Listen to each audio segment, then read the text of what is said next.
behalf of City Lights booksellers and publishers, I'd like to welcome you to City Lights Live, the virtual reading series that continues in the footsteps of our in-store calendar during the pandemic. We continue to celebrate the works of authors we know and love with readings, discussions, and forums moving into the new year. Before we begin tonight, I'd like to take a few seconds to remind you that City Lights Bookstore has actually reopened its doors to the public. We are following strict San Francisco Health Department guidelines, and we aim to make your visit as safe as possible. You'll be able to once again browse our stacks. Our business hours are 7 days a week from 12 noon to 8 p.m. We have worked very hard to transform the store for the age of COVID. The entrance is now on the Broadway side of the building. It's actually at 271 Columbus. The original entrance is now an exit only. So we encourage everyone, please do wear facial covering while visiting, trying to keep things safe for everybody. As many of you know, City Lights is a publishing house as well as a bookstore. We continue to publish in the grand tradition of Lawrence Ferlinghetti's seminal Pocket Poet series. We continue to produce on a seasonal basis new books of poetry, fiction, literature and translation, and nonfiction informed by a progressive political outlook.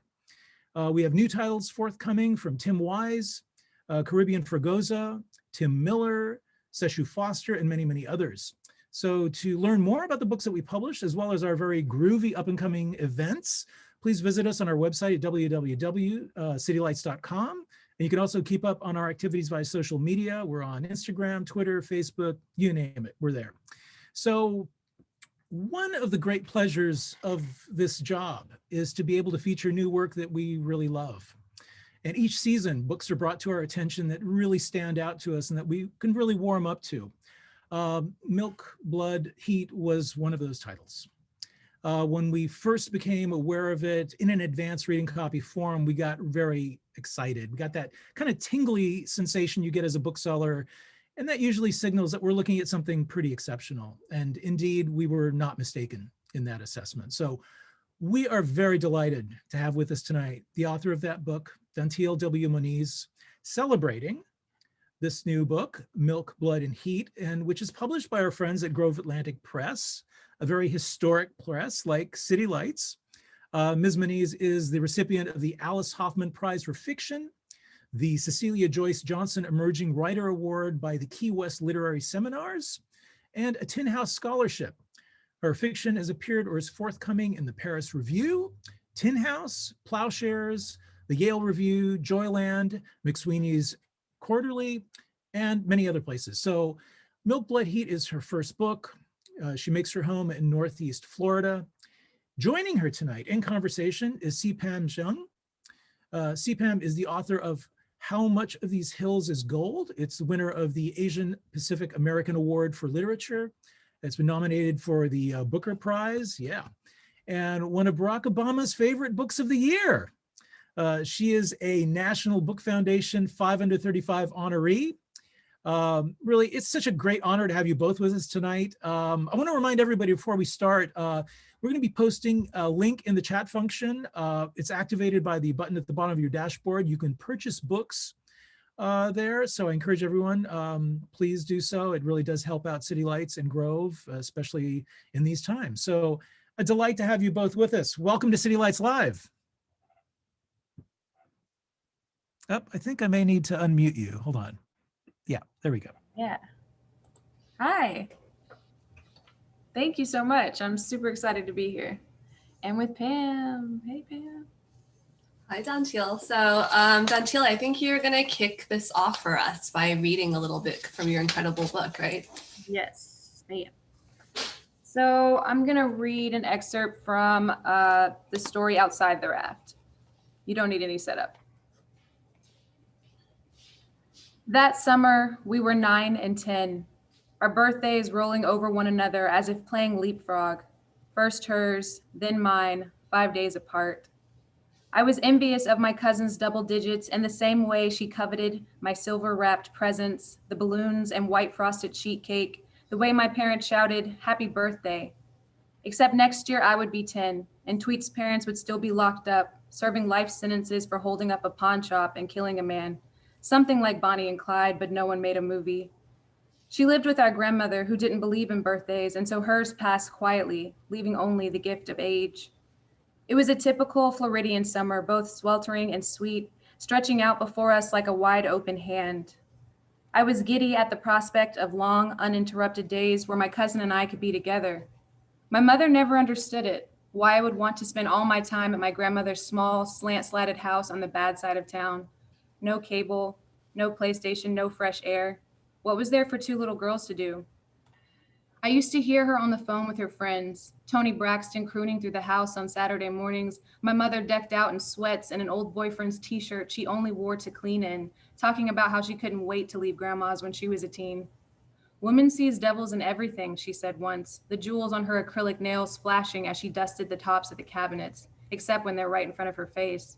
What devils? I asked, and she startled. She would often forget I was there, quiet, listening. Go play, she said, instead of answering. Grown folks are talking. I went back to my room thinking of devils you could see, red skin, horns, and black beards, plucked out of the pages of my grandmother's books, sitting across from you eating bologna sandwiches thick with mayonnaise, chugging sweet tea. What did my mother think my grandmother couldn't see?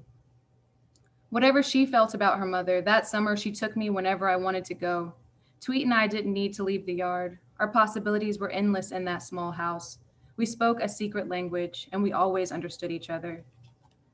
Before bed one weekend, our grandmother ran us a bath, the strawberry scent of Mr. Bubble rising with the steam. She bent over the tub, large behind bouncing, filling up our view with faded blue denim. Full moon, Tweet said, and we giggled over it, sticking out our own skinny rumps in poor imitation. Tweet grabbed a magic marker lying out of place on the sink and marked the back of Grandma's dress. Tweet colored on you, I tattled, the words leaping from my mouth before I could think about them. No, I didn't. She whipped the marker out of sight. Our grandmother looked between us and then said, maybe the mark was already there, though I'd seen Tweet do it with my own eyes. After she left, Tweet pinched me in the tub and I bore the hurt in silence as penance for my transgression. Without apology, she made me a beard of bubbles and told me I was Old Man River from the songs we learned at school. What am I doing? Searching for your daughter, she said, then held her breath and slipped under the foamy water. And I looked, but I couldn't find her because she'd turned into a fine mist floating over the sea. In the top bunk that night, after our grandmother prayed for Jehovah to watch over us in our sleep, we stayed awake, kicking the covers off, knobby knees bumping like small rocks, our cotton underwear luminescent in the moonlight sliding through the blinds. We wondered why we weren't born as tigers roaming the green hills of India, carrying our young in our mouths, sandpaper tongues lapping blood at the kill, or eagles. My hands jumped over my head as if with feathers and the possibility of flight, or mice, Tweet answered. I could hear her teeth chattering, and I pictured her eating cheese in tiny hurried bites, whiskers prickling, sensing danger always. We wondered why we weren't born silver-scaled fish instead of black girls with brown eyes and stick insect legs. Go to sleep in there, our grandmother called. And at the sound of her heavy footsteps in the hall, we skittered back beneath the covers, holding in giggles, that soft, intimate scraping at the back of our throats. We lay together at opposite ends, long, thin feet next to heads of billowy braids and ponytails, her dark brown arm pressed against my light one. She grasped my hand in the dark, as if to check that I was still there, her nails sinking softly into my palm. I love you, Shayla, she said. The next day, our grandmother pulled us from our play for Bible study. We groaned and dragged our feet, made our bodies dense, hoping to be immovable, but our grandmother was a capable shepherd. She ushered us into the living room, big hands fanning us forward. We imagined wind at our backs. Why was Jonah punished? She asked.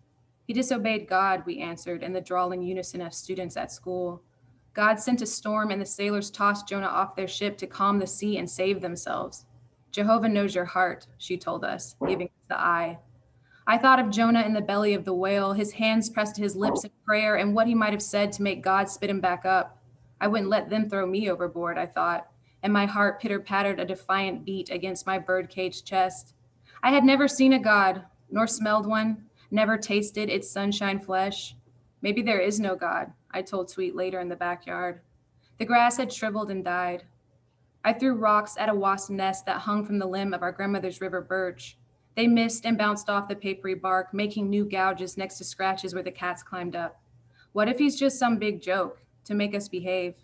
I chucked another rock and Tweet put her hand flat on my back. Don't, she said. I didn't know if she meant the wasp or God. I looked into her face, her large dark eyes, searching for some answer the grown-ups wouldn't give. I wanted to ask if, when she pressed her palms together before bed, if she prayed for her parents' salvation or the man they killed. And to what did she pray? Did her God have two faces that looked like hers and a gun hidden in the waistband of its jeans? Was hers a God of pawn shop gold and $2 scratchers promising, we'll be back soon, but never coming home? Even then, I wanted to let her speak the answers into my ear like a psalm. But the subject was grown folk talk, forbidden even between us, and so I said nothing. I threw again and missed. Tweet wound back her arm and let her own stone fly. It found the nest with a soft thwop and knocked it loose. The nest hit the ground and we ran for cover as the wasps flew out, their violent droning filling the air as they searched for somewhere to place the blame. They disappeared into the unmoving sky, leaving silence in their wake. God's real, Tweet said, and headed for the house. She left me standing in the yard alone. Thank you for that, Dantiel. That was so beautiful. I mean, as all of you heard for yourself, Milk, Blood, Heat is just full of lush prose in the body and the world. And there are so many things it does well. You know, it talks about girlhood, about the bond between mothers and their children, about violence in a world that is full of violence, about sort of the possibility, I want to say magic, but not necessarily in a magical realism way, but just about the extremes of experience in a world, even for many characters, where they are kind of limited by their circumstances.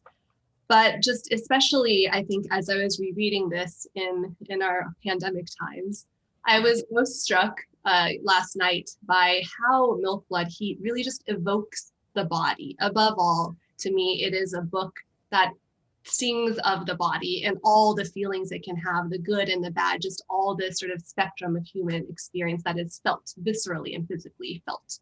Emotions that are transmuted into these beautiful visions, these acts of violence, these acts of love. And so I really wanted to start off, Dantiel, by asking you, how do you have a philosophy for writing about the body, or what does it just make you think when, you know, when critics have raved about the way you talk about the body in this book?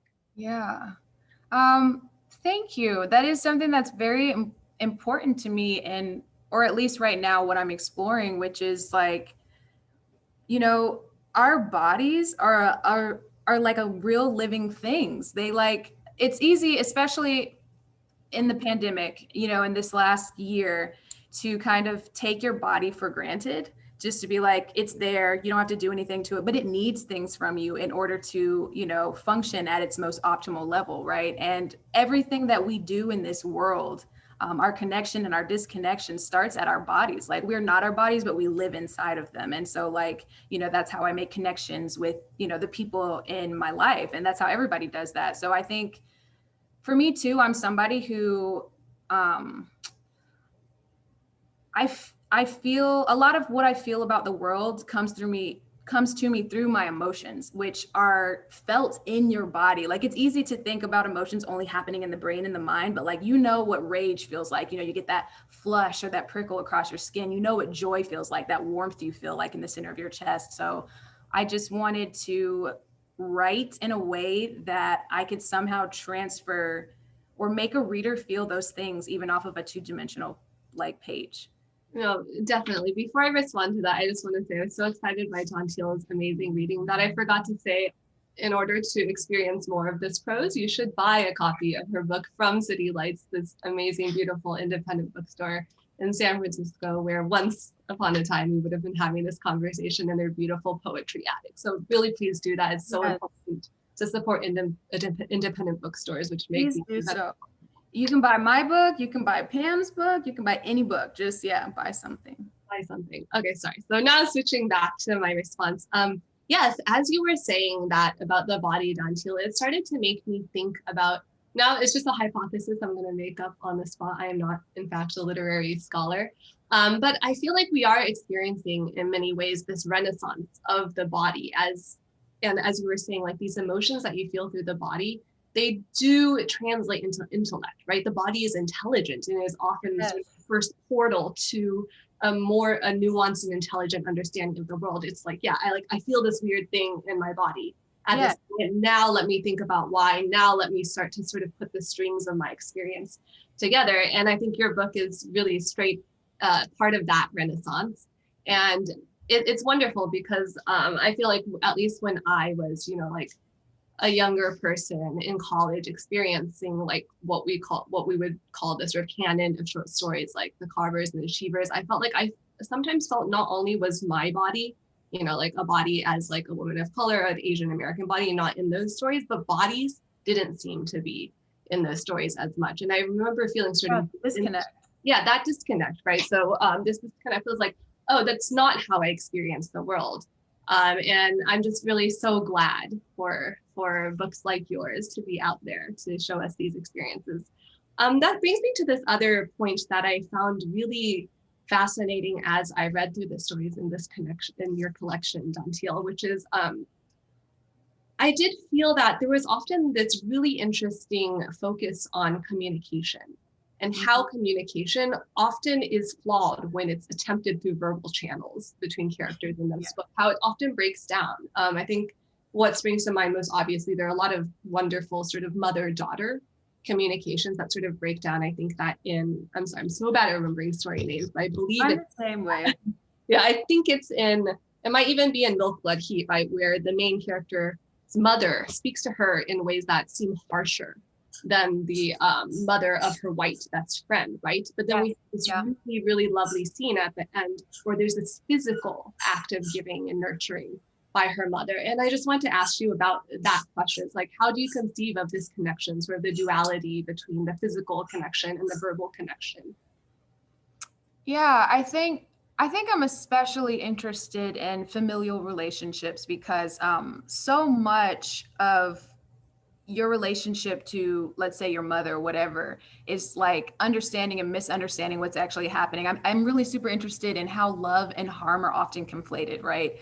So as a young girl, you might think like, oh, my mother is putting these restrictions on me. She's limiting me. She doesn't care about what I want. And that you're taking that as harm. You're taking that as disrespect for your being, maybe, whatever it is. But then like on the flip side of that, it's like, no, that's coming off as protection. That's actually love in some ways. And sometimes, it's not the love that you want. It's not the love that you might think that you need, but it's still like all of those ways that in that story in particular, all of the ways in which that mother was kind of like, I'm trying to tell you something that you don't want to hear, was her trying to be like, hey, I do see you actually, even though I can't maybe communicate it to you in a way you're going to receive it. Mm-hmm. But yeah, so I'm super interested in trying to figure out like, what do we think that we need versus what we actually need? Yeah, no, that's true, because I think sometimes, especially as you brought up as a child, we don't know what we need, and we may say something and it may be so completely disconnected from our physical needs, what's actually best for us. And I think you really elucidate that extremely well. There's another story in the collection, Tongues, in which I think that question of communication is brought to an even greater extreme, where the main character is this young girl who distrusts the pastor, and she cycles through these like beautiful big vocabulary words, but there's such a huge disconnect between those words and her lived experience, and it in fact seems that words are not trustworthy.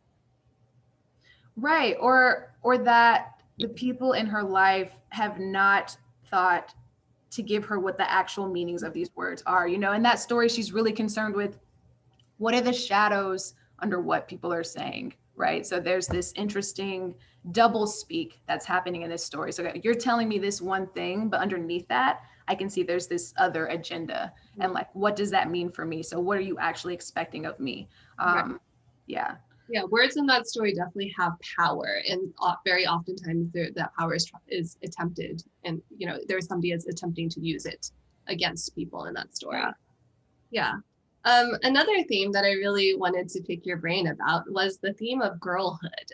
It's so beautifully evoked in that excerpt that you wrote. It comes up in a lot of sort of like the primary relationships and many of those stories. And I'm just really interested in the way that you depict girlhood, and especially that sort of cliff of puberty as this, and you use this word, I think, actually in one of the stories, as monstrous.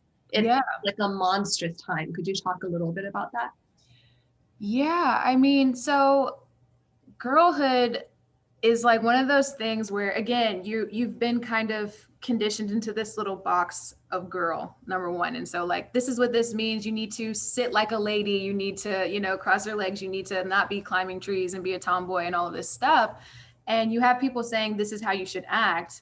But then like, nobody wants to talk to you like directly about what's going on with your body, right? Like, so there's a certain point when all of a sudden there's a million things happening with your body and there's scary things. And now people are trying to like kind of talk to you like you're an adult, that you have responsibility for the things that are happening to you when you're still very much a child. And it's just a really intense and sometimes very scary and confusing like place to be, like those ages between like 11 and like 14, where you're just like, I don't know what's going on. No one will tell me. But I feel as if I'm doing something wrong almost all the time. Like something I'm not doing is right. And it's like, a lot of the times it's bodily stuff. Like I could just remember like, you know, like friends who, you know, started developing and then, you know, they're like, you know, my mom's always like, you need to cover up and you need to, it's like, it's all of a sudden now it's your fault, whatever's going on. So like now whatever repercussions of, you know, things that are happening in the environment, it's on you to kind of like navigate them in a way where you're still being ladylike or whatever. But yeah.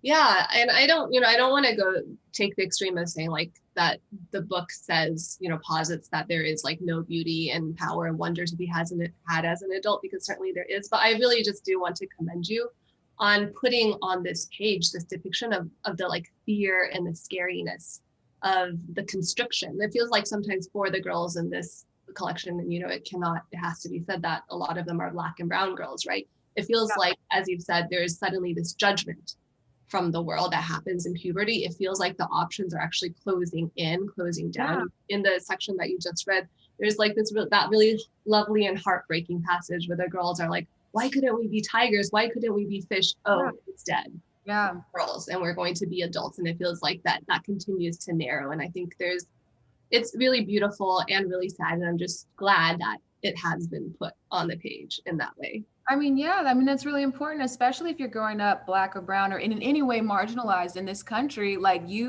especially when I was growing up, it's a lot like more options and things now. Like my sister, who is a decade younger than me, is like, she's already so much more advanced in her thinking and like, because she's gotten to see herself, you know, reflected a little bit more and like have those types of opinions. Whereas for me, I was like, well, I'm not blonde, I'm not blue-eyed. I guess I'm ugly. You know what I mean? Like, and so it just kind of felt like I'm having to be this thing, and what this thing is, everything around me is telling me it's not good enough, but this is what I am. So like, what do I do with that? Mm-hmm. Yeah. And I think another thing that I found actually really empowering and satisfying to see is there are many of these sort of girl pubescent characters in your book when it's sort of like they have this moment where they're going through these physical changes. They're seeing how the world is seeing them differently. And then they're feeling constriction. And then sometimes they have these explosive acts of violence or destruction as sort of way to break out of that. And I found those like just like deep and raw and really fascinating. You read a piece of that, I think, where Tweet, you know, throws rocks at the nest. And then there's that story in which at the end Zay sort of like lures this bully for younger brothers and sort of uses her new sexuality, her new girl/womanhood in a way that is like sort of violent and empowering. And I was just wondering if you could talk about that move.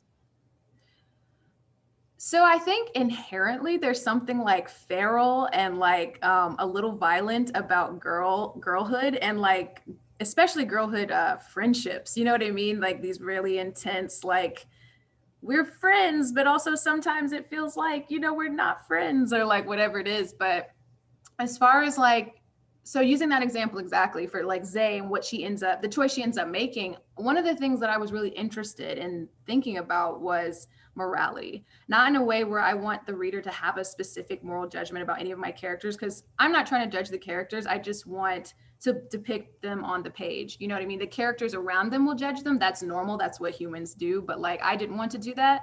But I was interested in thinking about morality and is it situational? Does what we think is the right thing change between person to person? You know what I mean? It's very subjective, like just like reality, just like people's reality. So in that situation, you know, it's not like a good thing what Zay does, right? Like it's not, it's not great. But at the same time, the reason she is doing it is to protect her brother. And to her in that moment, it's like, no, this makes total sense. And I'm going to do what I have to do to protect my brother. So it's like right and wrong at the same time. And it's, you know what I mean? So I just wanted to think about those words that we think of as absolutes, like good, bad, whatever. And actually they're subjective. They can't exist without their opposite. So like, you know, what does good mean without bad? So on and so forth. And like, who gets to define those words at any given time? Yeah.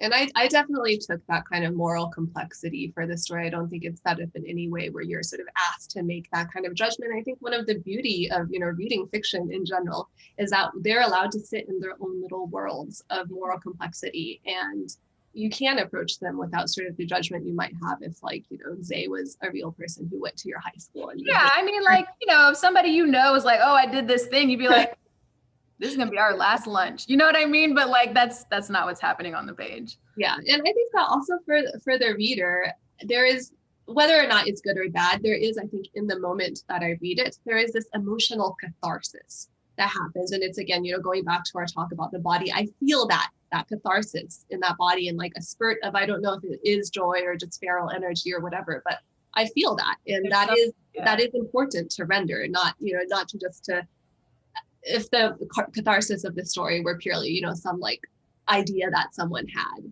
I mean, there are stories that do that and they're beautiful, but I also hunger for these kinds of stories as well. Yeah.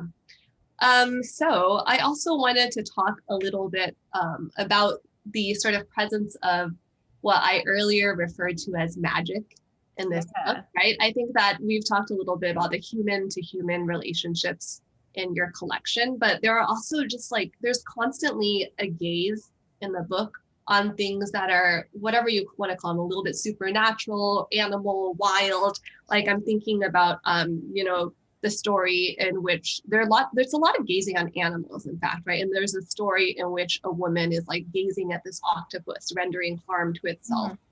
There are characters in the book who believe in devils.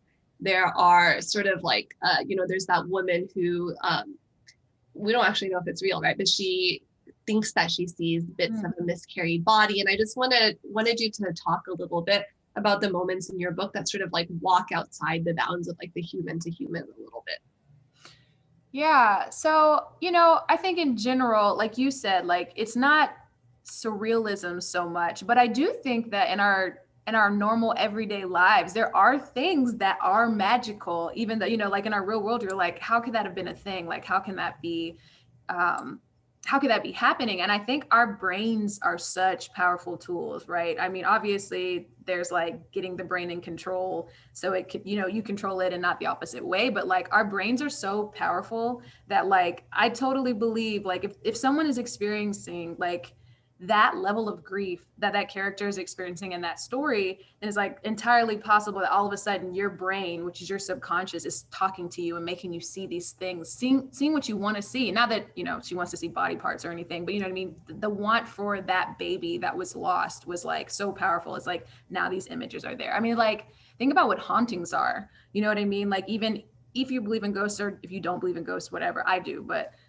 even if you don't, like, your own brain, your own grief, your own memories can haunt you. And so I think there's something like a little bit like we're almost always getting ready to tip into some like sub reality, like at any given time we can. I don't know. Yeah. I mean, like this reality is pretty sub already. So I mean, true. Very fair. Yeah. On that happy note. I was really interested in, so to me, again, the like most prominent relationships were almost always between women, whether they were two girls or a girl and their mother or whatnot. But I also found this interesting thread to me, and feel free to disagree with me. I just am really curious to hear your thoughts on it, where I think a lot of the relationships that were often straight relationships and often sort of domesticated, let's say, so like, you know, people in conventional marriages, were the ones that felt the sort of like emotionally weakest. And this is obviously a deliberate authorial move on their part. They felt the weakest, they felt the least certain. And I was just like curious about your take on that. I think that in these relationships that I've portrayed, I think that that's fair to say, because the people who are in these relationships that we're focusing on, I think they're probably at a moment where they're not sure if they want to continue to be in this relationship. And the way that we've constructed marriage in this country is so ironclad, you know what I mean? Like you go in and then it costs money for you to like get out of, and it's this whole panic of like, have I done the right thing? What is it going to cost me to correct my mistakes, kind of a thing. And it's not that there's lack of love in these relationships. I feel like that's not what the case is. The case is just, I'm going through this thing and our communication has broken down for whatever reason. And it's that disconnect, you know, our bodies aren't connected, our minds aren't connected. We can't even speak to each other and understand each other right now. And so I think like there's togetherness in the fact that, yes, these are, you know, paired relationships, but there's also this breakdown of communication. Even in the one, so there's a story, Necessary Bodies, where, you know, those two couples are like fine, they're like having a great relationship, but you know there's this pregnancy that they're uncertain of. But the fact that the main character can't really convey to her husband like what this means to be carrying this decision in your body, there's still that kind of like distance between them. It's like, you can't understand what I'm going through right now and I don't know how to tell you, so this is where we are. Yeah, I think that oftentimes in these sort of, as you said, you're sort of putting a spotlight on these like marriages or romantic relationships where something has happened that weakens it or makes it harder. I think sometimes what happens is like the main character, one of the characters is changing through that, like that whatever has affected the relationship has changed them dramatically, while the other person maybe is more static, and it's just it's kind of outside of whatever that change is, hasn't picked up on it, or if they have, like doesn't know like what to do with it, how to get inside of it with that person. Yeah. And like, can you is like a question too, like, can you? Yeah. I think another question that the book raises is, we talked a little bit about violence earlier, but I wanted to talk specifically about the form of violence that comes through in self-destruction. There are a couple of characters in the stories, and they are usually women and girls who go through these acts of self-destruction. And I just couldn't help but notice that it was often marginalized women and girls. And like it started to feel to me that maybe what was happening here was that, you know, there are a lot of characters who have these moments of awareness about the sort of irrationality, right? The absurdity of the world and the systems that they're living in. Like, suddenly you're a woman, and you're like, oh wow, so I guess like the world is just built up where men have awful power and do awful things, right? And it felt to me sometimes that these self-destructive acts were honestly like the only rational acts in an irrational world. But I wanted to get your take on it, not mine. Yeah, I think, you know, especially women or women identifying people, especially people of color, women of color, especially Black women, the world is already setting you up to kind of destroy yourself in this way. And like, you know, a lack of resources, a lack of care, a lack of support in, you know, in whatever ways. So I think like, not that obviously it's not healthy. I mean, that's self-destruction, but I feel like sometimes it feels like, well, that's what I have control over, this space. Do you know what I mean? And some of those characters then act on that.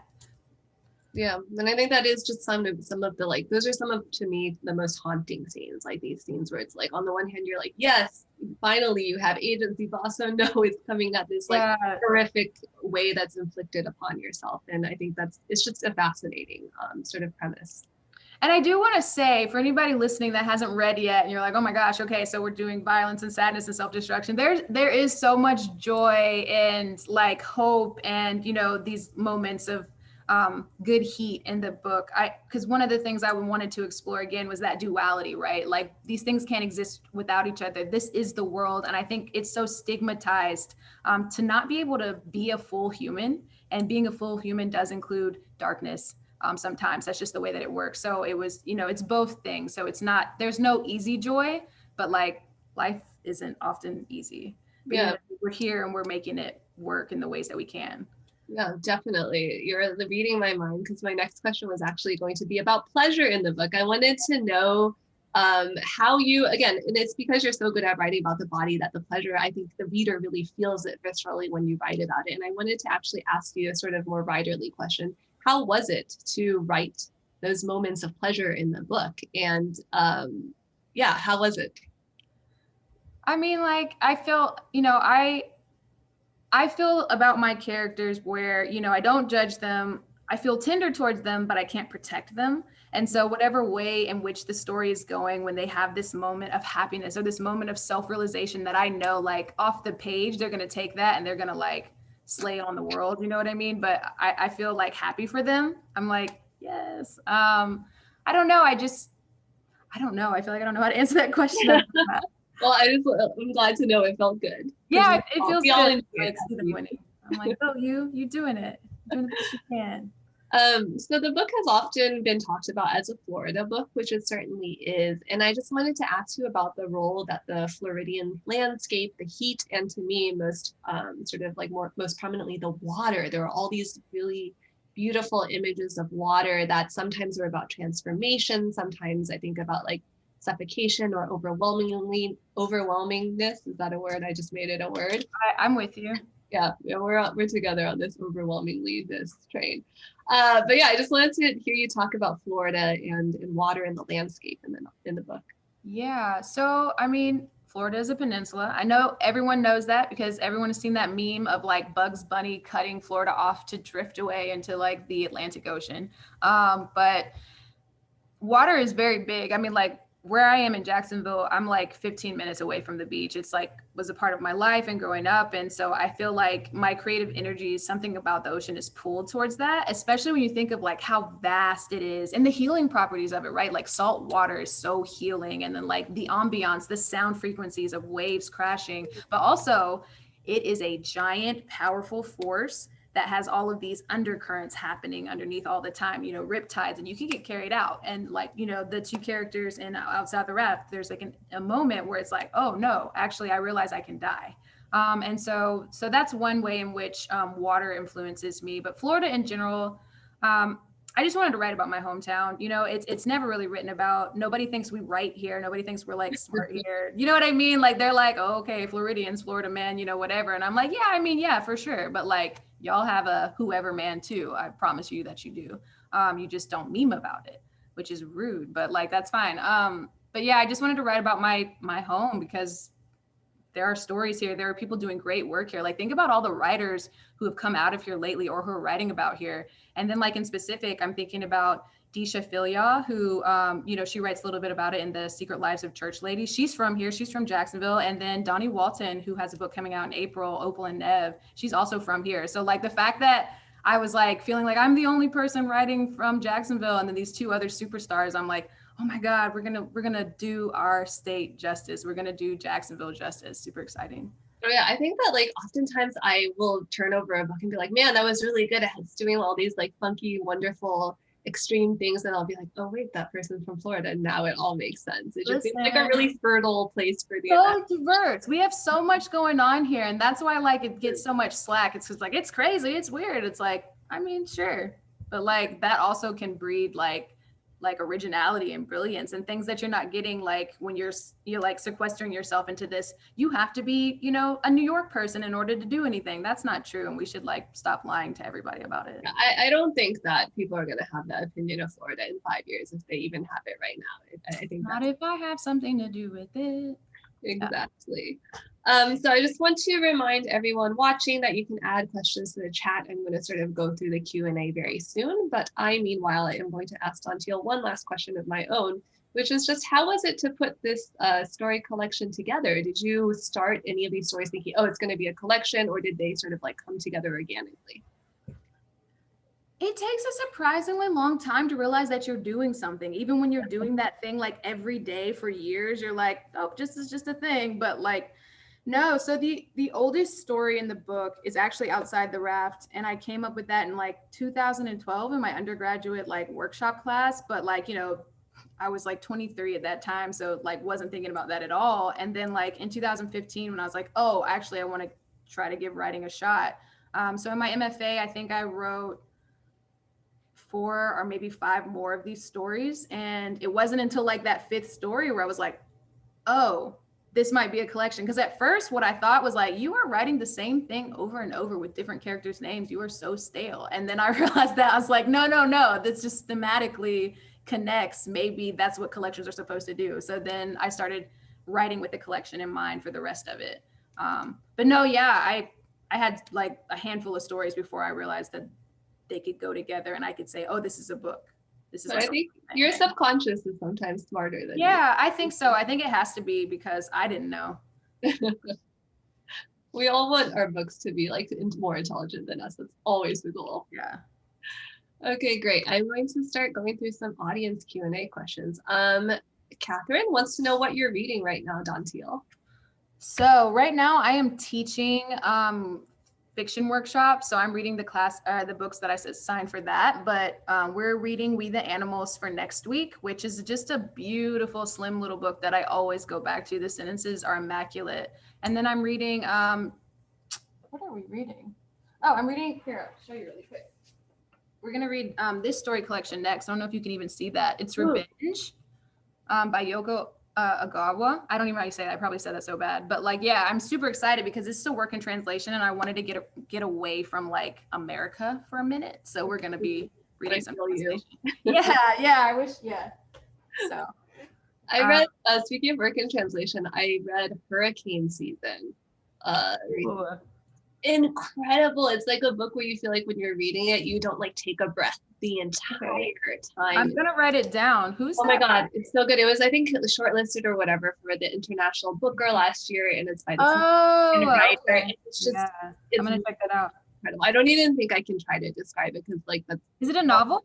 It is a novel, but it's almost like that's almost not the. You know what I mean? It's one of those books where like describing the plot tells you almost nothing. It's really about the experience of like. Oh, I like that. That's a really good one too.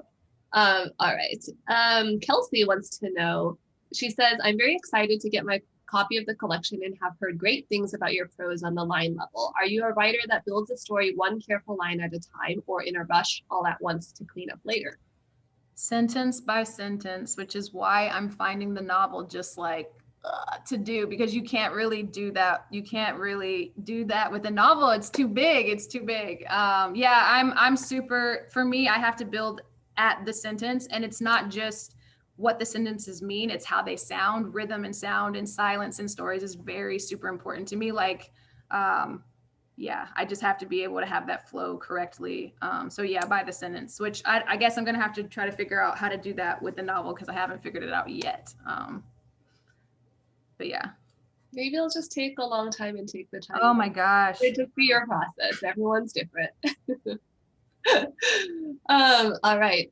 Jean says, Dantiel, can you talk a little bit more about how you organize your collection? I know sometimes people go through and read pieces at random, but it feels like a good collection is organized like a good mixtape. Yeah, actually my editor is here, Katie.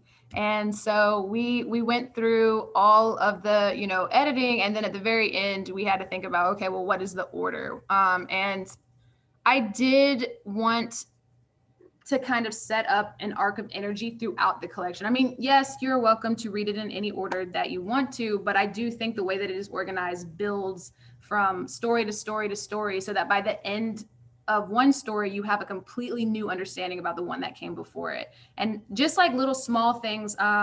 So there's the story Feast, and in that story, the last line, I'm not gonna say what the last line is, you can read it, but there's obviously this kind of focus on eating and whatever. And then the next story that comes after it, the title is Tongue. So that's still centered in the mouth, centered in the, you know what I mean? So even stuff like that. And there's a few words besides milk, blood, and heat that I think of as totems in the work.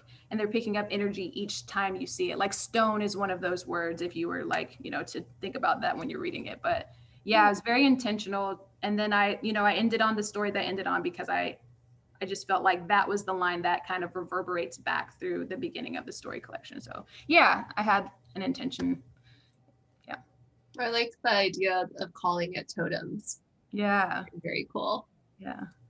Oh, actually, Paul Yamazaki from City Life says, I don't know if this is a real question. I'm just going to read it out. Dantiel and Katie, you can speak to the writer and editor conversation. I guess that may be an invitation because Dantiel's editor is here. If she wants- Katie's not going to come up here. That's not going to happen.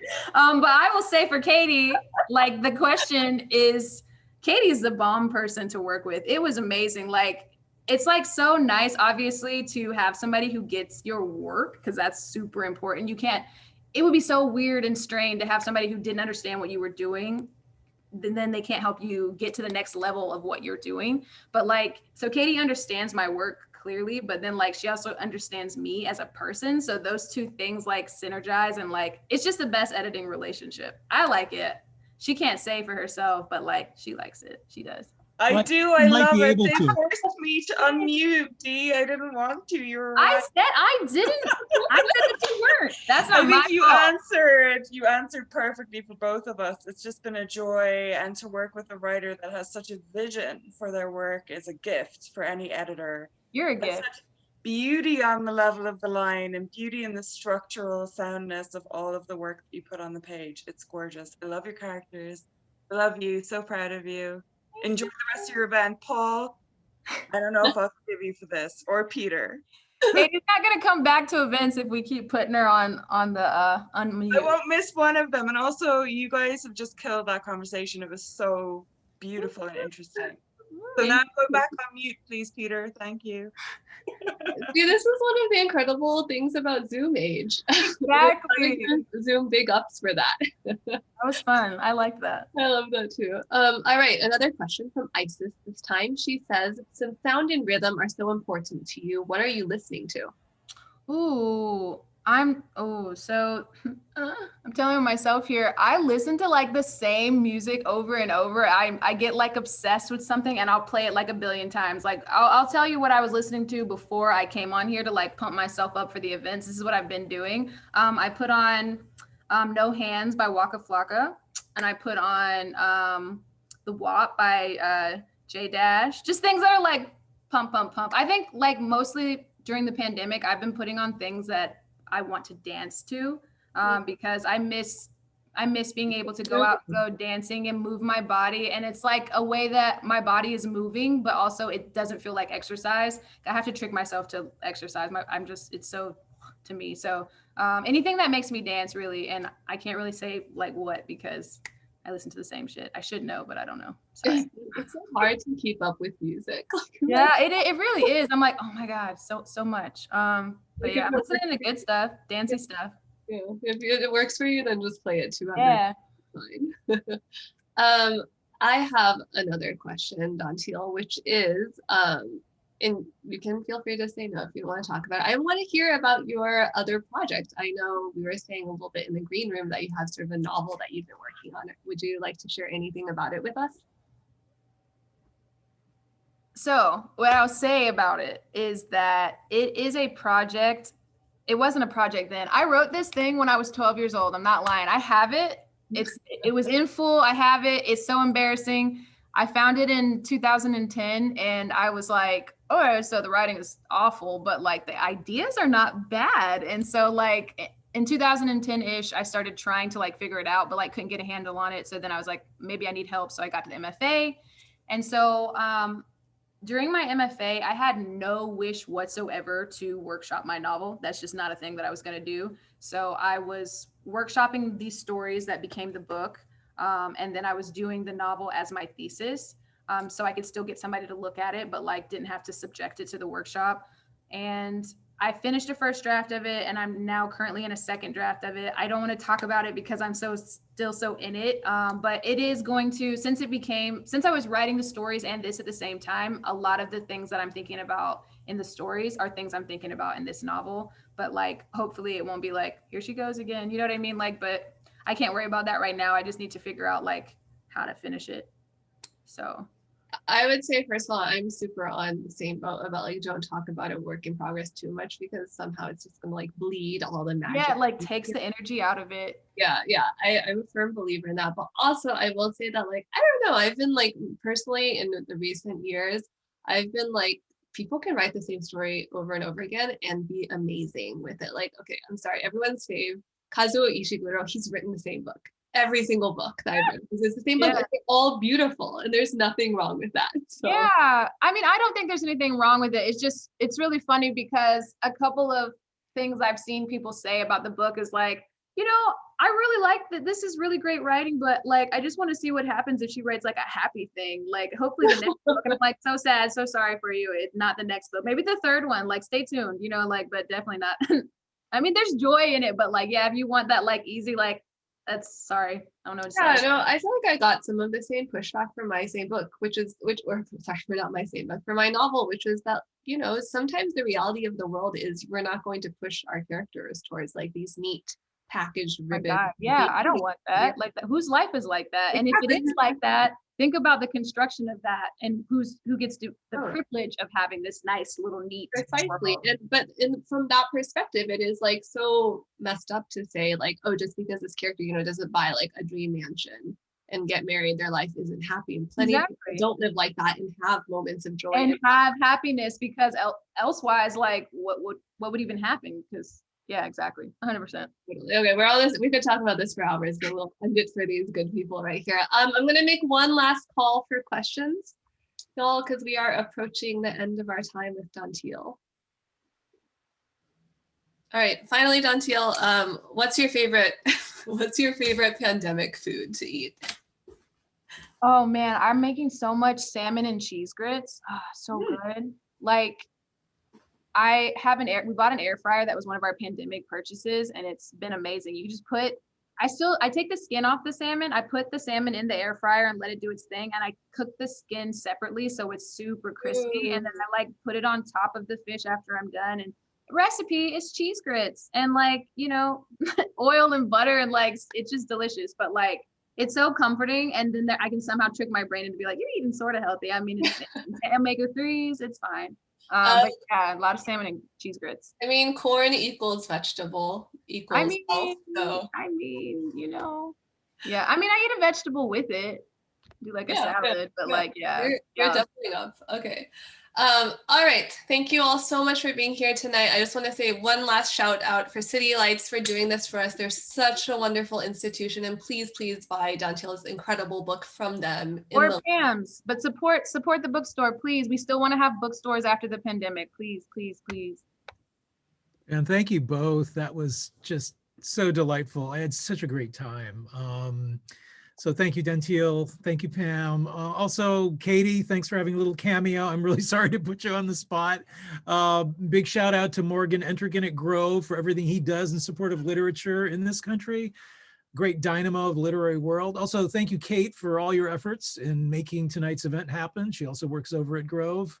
And thanks to all of you, the readers, that help complete the book, because reading, like democracy, is not a spectator sport. You help complete the circle. So please buy a book tonight. Help support our calendar, and we want to keep these things going. Also, tonight's event is going to be posted on YouTube in a few days. We will be emailing you all. So if you know anyone who couldn't make it, or if you want to watch it again, check it out. So please be safe, be well, and we really hope to see you all soon. Bye-bye, everybody.